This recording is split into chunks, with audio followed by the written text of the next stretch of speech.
स्वामी की जय। योधा पावरिया महाराज की जय। जय जय श्री राधे। जय जय श्री राधे। जय जय श्री राधे। जय जय श्री राधे। आज बसंत पंचमी का दिन है और साल में एक बार शुभ अवसर आता है। थोड़ा आवाज बढ़ाओ। शुभ अवसर आता है और इस शुभ अवसर में जो पुण्य कार्य हैं वो करने चाहिए और पुण्य कार्य करने से आपको लाभ मिलेगा। आज के दिन नारद जी, लेकिन मुझ में कौन ऐसा दोष है, कौन ऐसी कमी है कि मुझे सब रोक देते हैं। मेरे लिए आपका क्या आदेश है और कौन ऐसी तपस्या करूं कि प्रभु मैं जहां चाहूं वहां मैं विचरण कर सकूं। तब भगवान नारायण बोले कि हे नारद जी, ये जो बसंत पंचमी का तिथि होती है, इस समय सूरज बसंत ऋतु होते हुए उत्तरायण की ओर प्रस्थान करते हैं। इस समय पर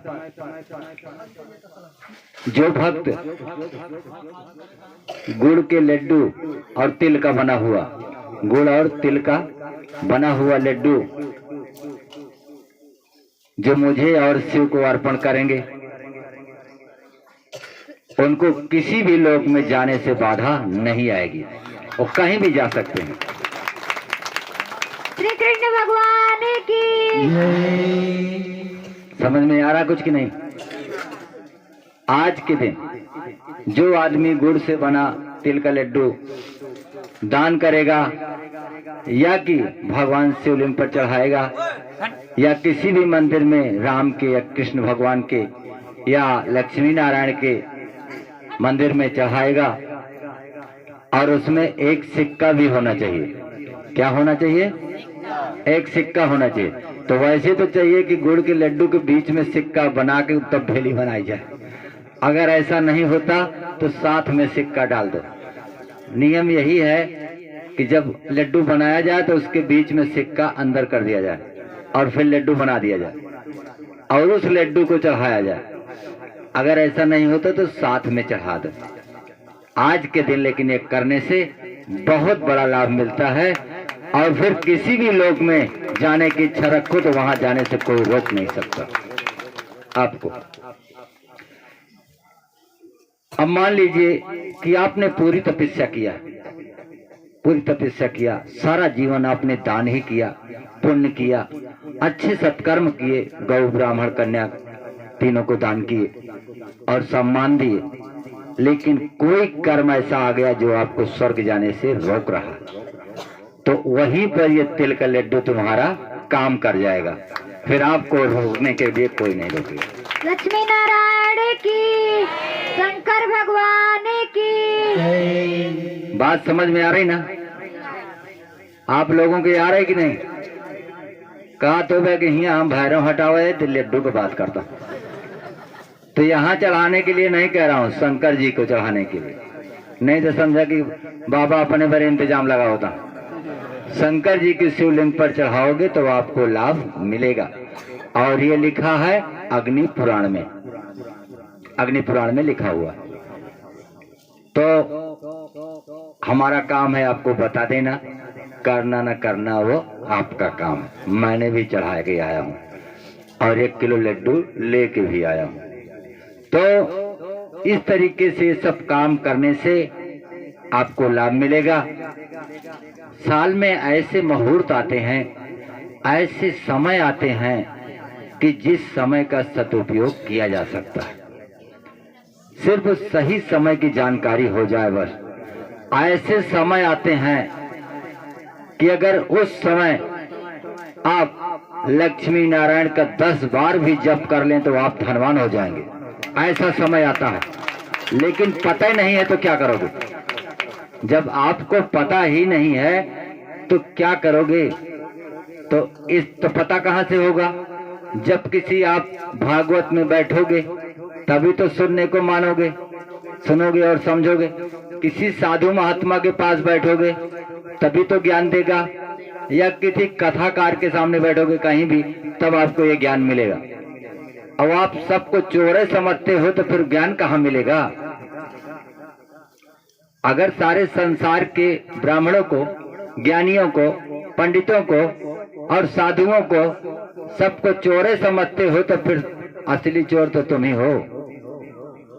जो बात कहना लाइव टेलीकास्ट से कह रहा हूं। अगर ज्ञान पाना है तो आपको कथा में जाना होगा। अगर कृपा पानी है तो आपको मंदिर में जाना होगा। कोई आपके घर आकर आशीर्वाद नहीं देगा। जब किसी के दरवाजे जाओगे तभी वो आपको आशीर्वाद देंगे। इसलिए हम सबको जाना चाहिए, सुनना चाहिए और समझकर उसका पालन करना चाहिए, तब जाकर के हम लोगों का भला होगा। ऐसे समय आते रहते हैं। एक समय ऐसा आता है जिस दिन रात में अमृत वर्षा होती है और जितने भी जड़ी बूटियां हैं उनको सबको ब्रह्मा जी अमृत वर्षा करते हैं। लेकिन वो दिन किसी को पता है कि किस दिन होती है? हाथ उठाओ जिसको पता है। ठीक है, आपको भी पता है। और कौन है यहाँ? तुमको भी पता है? अच्छा, और आपको भी पता है? ज्यादातर ब्राह्मणों को पता होता है और सबको कम पता होता है। हमें भी पता है गुरुदेव की अपनी कृपा से। ये पूर्णिमा के दिन होता है और वो समय तो सब नहीं जान पाते, लेकिन महाराज हमारे बताए थे अब की बार कि इस समय को अमृत वर्षा होगी। और महाराज ने ये भी कहा था कि खीर बनाइए और खीर बना करके अपने छत पर रख करके उसको ढांक देना। जब चांदनी रात में अमृत वर्षा होगी तब उसका प्रसाद सबको ग्रहण कराना। मैंने कहा भी था सबको, अब किए भी हैं लोग, ये बात नहीं।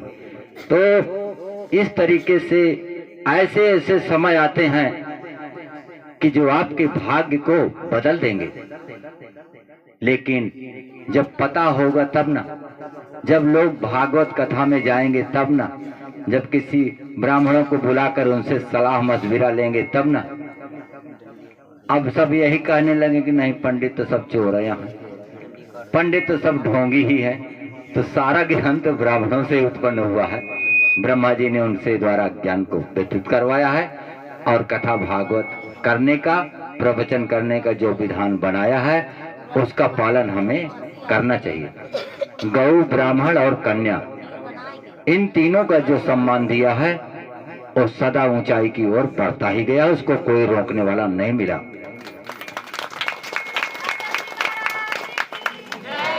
अच्छा, यहीं का देख लो, थोड़े से शुरुआत हुई लेकिन यहाँ पर ब्राह्मणों को दान देता जा रहे हैं, महाराज दिलवा रहे हैं, भंडारा चल रहा है, उसी से सब कृपा बढ़ती चली जा रही। कितने लोग विरोध किए, कितने लोगों ने क्या क्या यत्न किए, लेकिन कोई रोक नहीं पाया। शक्ति बढ़ती ही जा रही और कृपा बढ़ती जा रही, जनता भी बढ़ती जा रही। तो ये होता है तब जब धर्म का कार्य होता है। तब धर्म का कार्य होता रहे, सत्कर्म होते रहें, परोपकार होते रहें और निस्वार्थ सेवा करते रहो, अपने आप ऊंचाई की ओर बढ़ते चले जाओगे, कोई नहीं रोक पाएगा।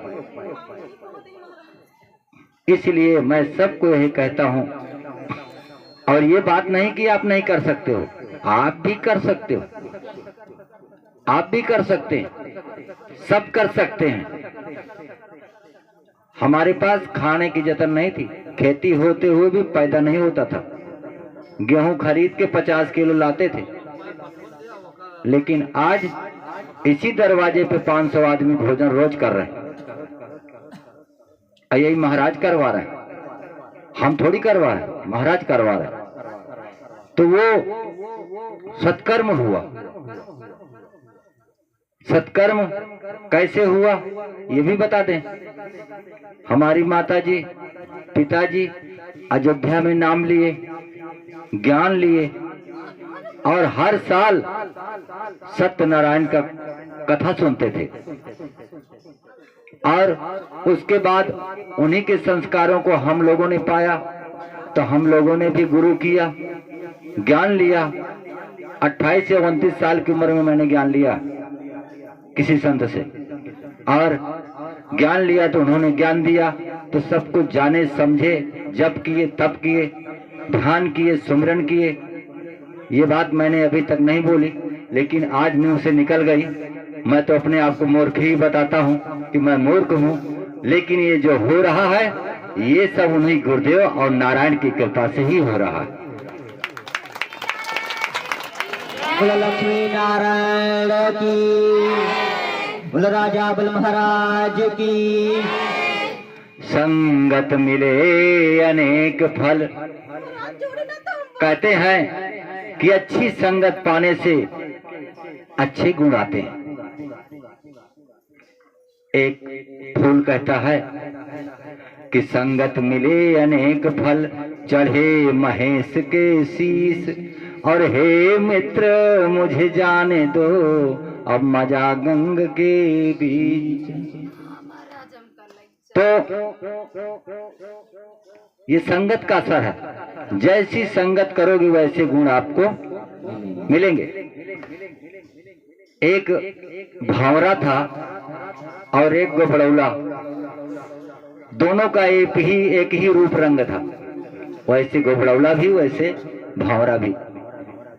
अब भावरा ने कहा गोबड़ौला को कि चलो आज तुम्हें हम सैर कराते हैं, फूलों की बागीचों में ले चलते हैं। तो कहे हमको छोड़ दो, हम यहीं अपना राशन पानी इकट्ठा करते रहेंगे। तो कहे नहीं चलो। अब भंवरा बोला कि भाई जात बिरादरी का मामला है, चलो चले चलते हैं, एक रूप रंगा। तो बोला जनानी कि तब तक तुम राशन पानी करो, हम जाके घूम के आते हैं। और चले गए। कहाँ गए? फूलों के बागीचे में। बागीचे में जाकर फूल पर बैठे सुगंध लेना शुरू किया। अब जो भंवरा था तो उसका तो रोज का आदत था, कभी इस फूल पर तो कभी उस फूल पर तो कभी उस फूल पर उड़ता मंडराता, अपना रस लेता, भटकता रहा। और गोबड़ौला जो थे एक फूल में घुसे तो वहीं में अंदर तक घुसते चले गए। अब भंवरा उड़ा, शाम हुई और अपने घर आ गया। और गोबड़ौला वहीं में फंसा का फंसा रह गए। जब फंसे रह गए, रात में फूल ने अपनी पंखड़ी को बंद कर दिया। अब उसी फूल में रह गए। सुबेरे जैसे सूरज निकलता, माली आया और फूल को तोड़ लिया और तोड़कर ले गया किसी मंदिर पर शंकर जी के, अपना दुकान करने के लिए लगा दिया।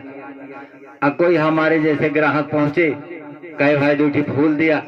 उन्होंने फूल दिया, ले जाकर शंकर जी के शिवलिंग पर चढ़ा दी। अब वहां से शिवलिंग से करघा से बहते हुए नाली में गए, नाली से नाला में गए, नाला से नदी में गए, नदी से गंगा में पहुंच गए। अब इधर भंवरा जा रहा था तो भंवरा की जनानी कह रही कहाँ ले गए, छोड़ के चले आए।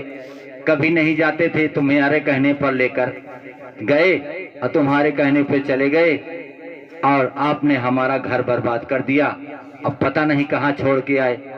अब भंवरा सोच रहा है कि ये गए तो कहाँ गए, या तो किसी शमशान घाट में गए होंगे और फूल भी वो नहीं है, बहुत टूट गए हैं, और या तो फिर किसी धाम में गए। अब भटकता भटकता भाई भंवरा दौड़ते दौड़ते गया तो सोचा कि अब तो 3-4 दिन हो गया है, अब तो नदी से गंगा में पहुंच गए होंगे। अब उड़ता उड़ता गया, कहाँ गया? गंगा में। जब देखा तो वो चुप फूल पर बैठकर और जा रहे थे और वैसे हिलोरा मार रहा था, ऐसे ऐसे लहर में ऐसे फूल हिलोरा मारे, अपना उसी पे घूम रहे हैं। तो भंवरा गया, कहता भाई चलो, तुम्हारी जनानी बहुत परेशान है और हमारे ऊपर दोष लग जाएगा, इसलिए आप अपने घर को उड़ो और चलो।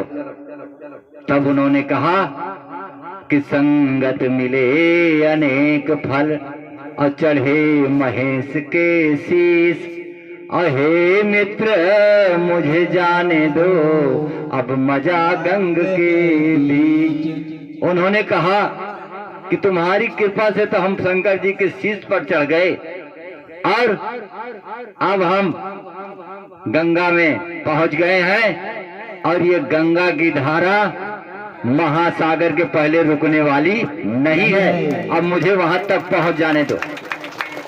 शंकर भगवान की तो बोले कि अब मुझे उस महासागर तक पहुंचने दो, जहां पहुंचने के बाद सब लोग मोह खत्म हो जाता है, और इस मोह के दलदल में मुझे मत ले जाओ। तो इसलिए मैं इस कथा के माध्यम से आप लोगों को ये समझाना चाहता हूं कि जीवन में सत्कर्म कीजिए, अच्छे कर्म कीजिए, किसी का बुरा मत सोचिए। जो सोचता है उसे सोचने दो, आप अपना कर्म करो और भगवान का स्मरण करो, आपका भाग्य अपने आप बदल जाएगा, अपने आप बदल जाएगा। रोज यही बात मैं आप लोगों को समझाता हूं कि अपना कर्म कीजिए, थोड़ा सा कीजिए, ज्यादा करने के लिए खुद बना लेंगे, ज्यादा करने के लिए आपको खुद वो काबिल कर लेंगे। आप 2 कदम रखेंगे तो 4 कदम चलने का रास्ता भगवान स्वयं बना देंगे आपको। पहले 2 ही आदमी यहाँ आए थे, 2 आदमी आए थे पहले शुरू में, और फिर 2 से 20 हो गए। जब 20 हो गए तो मैंने कहा महाराज अब नौकरी करने नहीं जाऊंगा, जैसे 20 वैसे 200, अब यहीं बैठकर खाऊंगा, आपके भरोसे, खिलाना होगा खिलाना, नहीं खिलाना होगा तो कोई बात नहीं। 200 से 2000, 2000 से 20,000, 20,000 से 50,000, 50,000 से 80,000 आदमी आ रहे हैं और सबका महाराज कल्याण कर रहे हैं। राजा बल महाराज की जय। और महाराज ने कहा कि तुम्हें अब किसी की मंजूरी करने की जरूरत नहीं है, तुम्हें तो क्या पूरे गांव को मैं बैठा कर खिला दूंगा। और महाराज की कृपा से बैठ के ही खा रहे हैं। बस शाम सुबह आना है, महाराज को दूध प्रसाद चढ़ाना है, अब आपको 2-4 बात अच्छे सुनाना है और यही राखी बांटवा देना है, बस यही काम रह गया। इसी से सबका कल्याण हो रहा, हमारा भी हो रहा। तो कैसी कृपा हुई नारायण की कि महाराज की कृपा हुई और सब मंगल हो गया। आप लोगों को भी ऐसे कहता हूं, कहीं भी कथा हो, भागवत हो, कीर्तन हो, तो वहां जाया करो, बैठा करो। अगर 2 बात भी आपके दिमाग में बैठ गई तो उसी से आपका भाग्य बदल जाएगा। एक घड़ी आधी घड़ी, आधी में पुनिया, तुलसी संगत साध की, हरे कोटि अपराध। कहते हैं 1 घंटा या आधा घंटा, आधे घंटे का भी आधा अगर आप बैठ जाएंगे तो आपके कई जन्मों के पाप क्षीण होना शुरू हो जाएंगे। इसलिए कथा भागवत में जाना चाहिए, बैठना चाहिए और ध्यान से सुनना चाहिए। ये सुनने मात्र से ही आपके पाप घटेंगे। इसलिए आप सब इन बातों को ध्यान दिया कीजिए, सत्कर्म किया कीजिए। और कोई गरीब आ गया, कोई भिखारी आ गया, अगर भगवान ने आपके यहाँ दिया है तो 1 कटोरी अगर चावल दान कर दोगे या गेहूं दान कर दोगे तो उससे आपके यहाँ घटेगा नहीं, बढ़ेगा, बरकत होगी। उसी में उसका भी हिस्सा है, उसी में गुरु का भी हक है। तो अपनी कमाई से अगर 20वां भाग भी आप दान कर देंगे तो भगवान की कृपा आप पर होती रहेगी।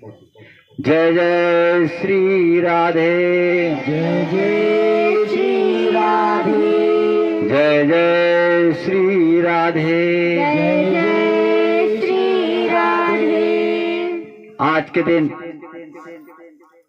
लोग खिचड़ी दान करते हैं, चावल और दाल ब्राह्मणों को दान करो या अपने मान को दान करो, उससे भी लाभ मिलता है। ये भगवान नारायण का ही वरदान है।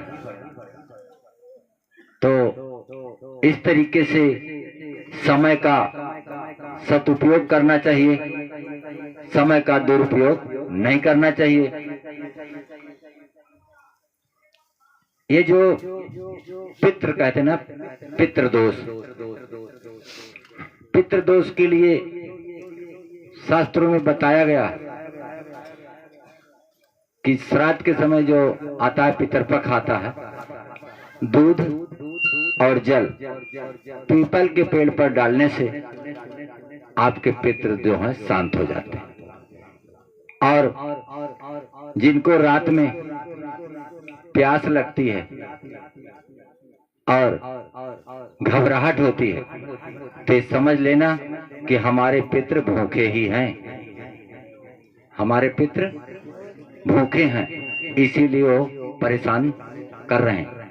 आप उनको जल तर्पण करें और पितृ अगर भोजन पा जाएंगे तो वो शांत हो जाएंगे। तो पितृपक्ष में लोगों को ये करना चाहिए। पीपल के पेड़ पर या बरगद के पेड़ पर इसका जल देने से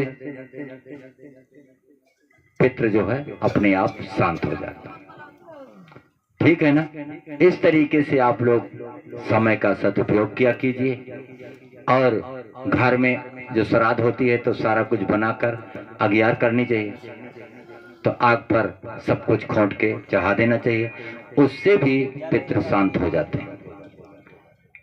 जय जय श्री राधे, जय जय श्री राधे, जय जय श्री राधे, जय जय श्री राधे, जय जय श्री राधे। जय जय श्री राधे।